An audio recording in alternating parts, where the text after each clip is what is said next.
Howdy Mustangs, how you guys doing? Wanted to get you guys going on this week's Texas history lesson for this week. And what we are going to be doing, we're going to be diving into Texas in the Civil War. We are moving right past. Texas already joined the United States.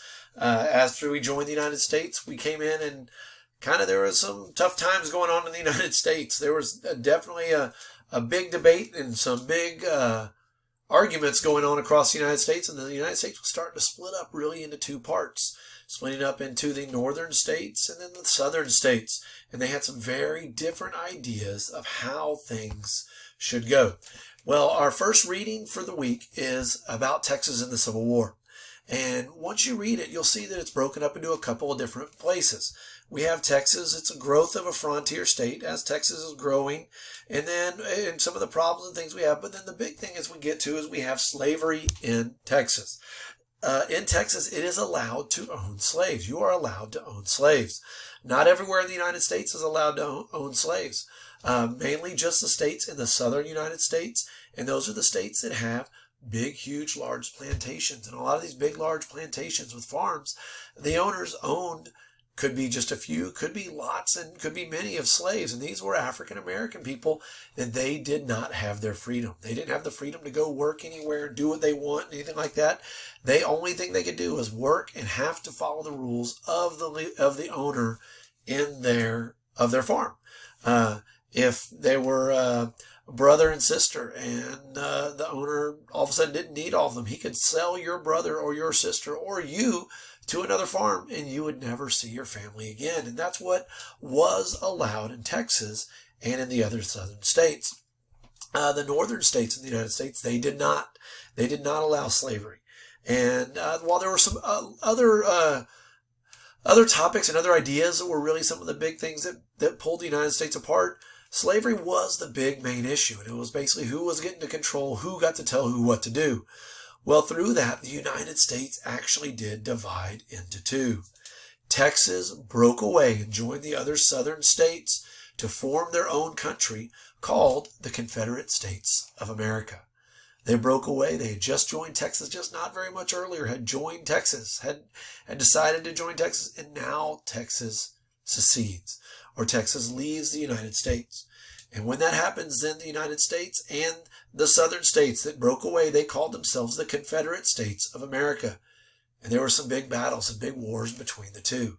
Now, before we get really into the wars and the battles, we're going to talk a little bit about the differences between the North and the South. And this is another one of your readings that you had for this week.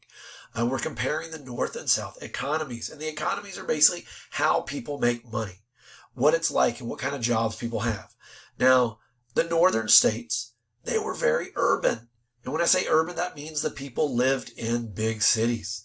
And in these big cities, there were factories. People worked in factories. There was industry where people made shirts, worked with steel, worked with iron, worked in big factories to make things. Okay? That was in the North. People in the North, they lived in big cities and worked in these factories. And they were able to make pretty good money. In the South, most of the people still lived in what was called rural areas. That's in the country where they had big farms. They raised crops. They sold those crops and sold those goods. And what's interesting is a lot of these crops and goods that they raised in the southern areas were sold to the North for them to work in their factories and their industries. The cotton that was raised in the South went to the northern factories where they made clothing and other things. Okay. And so people in the South, they were mostly rural in the country. They did mostly work on farms, live on farms. Okay. In the North, they did not allow slavery. And in the South, they did. The southern states, slavery was allowed. Okay. Now, an interesting thing is there's also some things about taxes on goods coming in from other countries. Taxes on goods going out to other countries. Things like that. These are called tariffs. And people in the North, they were fine. The people in the North, they actually didn't really have any problem with these high taxes, these taxes on goods coming into the United States, because it kept their things. It basically made it to where the other countries didn't worry about the goods from the U.S. that went out. And so people in the North, they weren't really against these high taxes or tariffs. The southern countries were, because the southern countries, they grew tobacco, cotton, things like that. And they actually wanted to sell these goods to other countries. And if the United States taxed goods from those countries coming in, those countries were going to tax the goods that we sent to them. And so people in the South were against these taxes. People in the North, they didn't really care. They were fine with them. Okay, so the North and South had very different economies. Now, this is what we're looking at here. This T-chart is one of the things you're going to be doing. How were the northern states different than the southern states? Think about slavery. Think about where they lived. Think about what types of jobs. And think about those tariffs, those taxes. What did the northern states, how were they? And how are the southern states, and how are they alike or different from each other?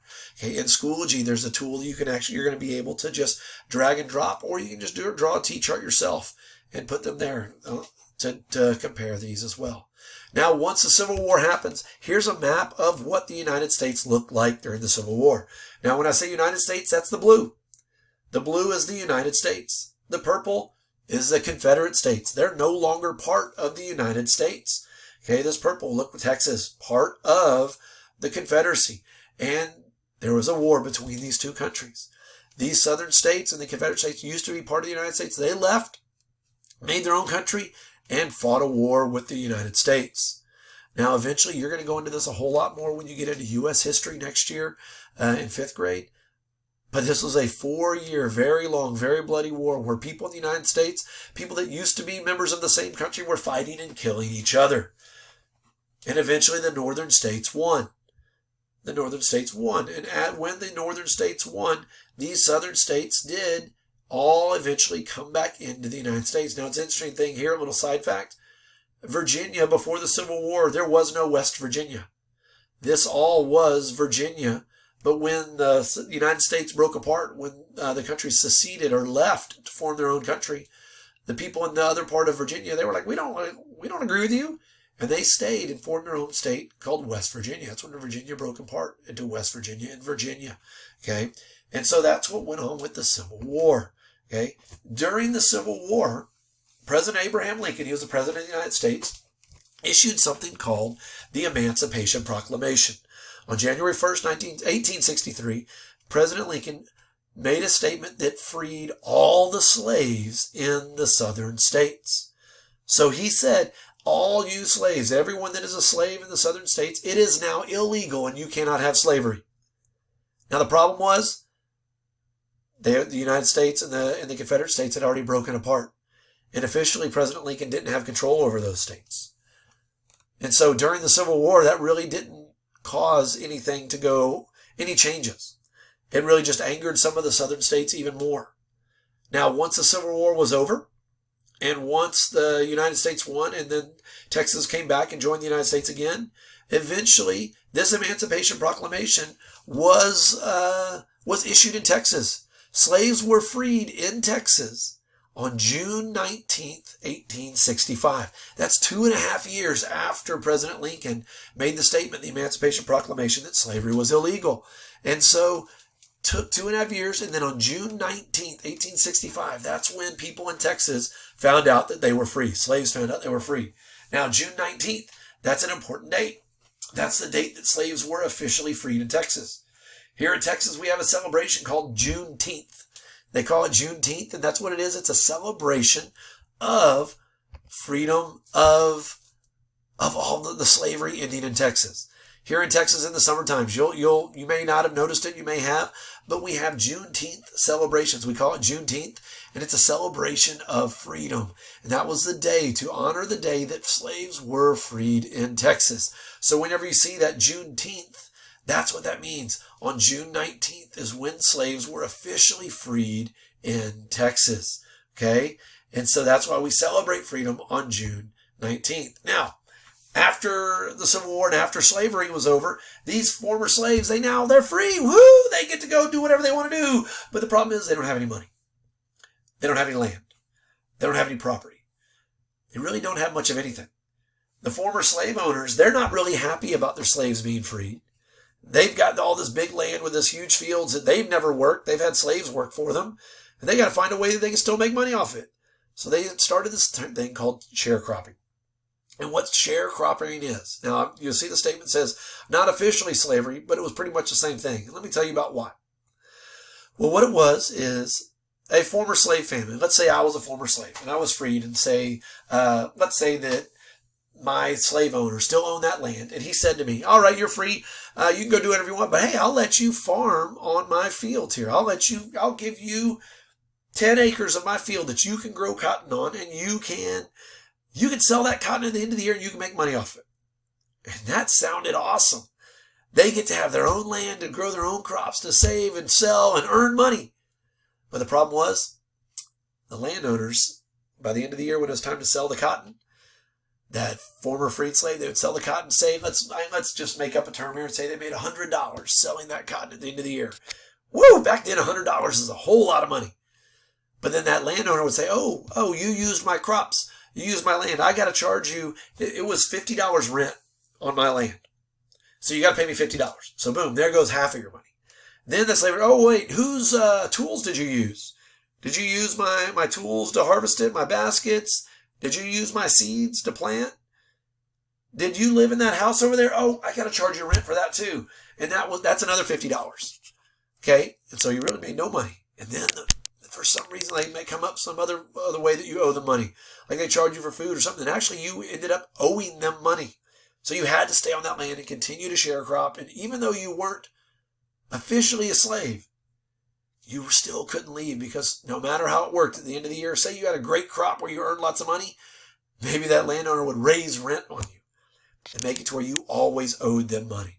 And so basically you didn't have a way out. And that was one of the big problems with that. Okay. Now, the last thing that we have for our social studies for this week is the 6 flags over Texas. We now have hit all 6 of our flags. Okay. When Texas seceded and joined the Confederate States, that is the 6th flag over Texas. We have Spain, we have France, we have Mexico, we have the country of Texas, we have the United States of America, and we have the Confederate States of America. Okay, and now we eventually end up going back to the United States of America. But these are the 6 flags that have flown over Texas.